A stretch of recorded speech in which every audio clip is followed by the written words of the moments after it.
My name is Kristen Ramsey. I'm manager of Orphan Restoration here in Fort St. John with the Oil and Gas Commission.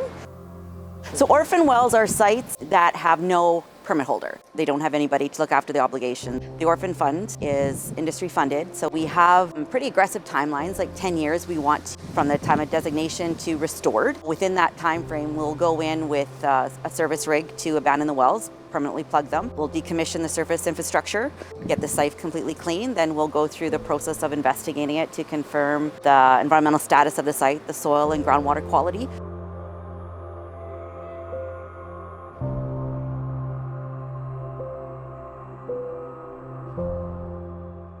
Del Rio is very important to us.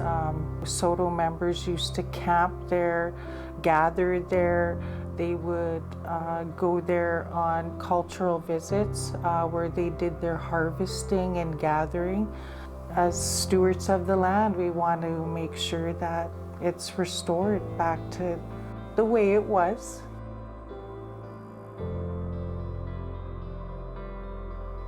Being able to see that land come back into productivity from just being basically left alone to maybe a grass field for decades in some cases is great. Whether it's a full-on forest or a forest that actually provides herbs and forage for the wildlife that support the communities around.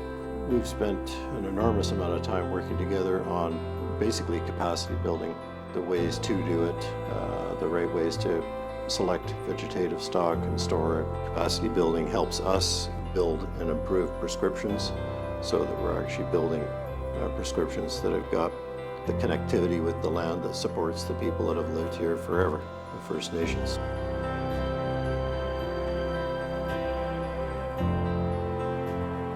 So we do a lot of what we call ecocultural reclamation, and so I work quite closely with the TREP department reviewing what traditional land use data there is on the site. So when we build plant prescriptions, they're both ecologically suitable as well as culturally suitable for what activities are primarily used on the landscape there. It's a healing mechanism out there as well for a lot of members. They're able to get their hands into the land and they're able to put back something that they are now thinking 6 generations ahead for their children for. It's healing our spirituality and then getting back to the land and healing it as well.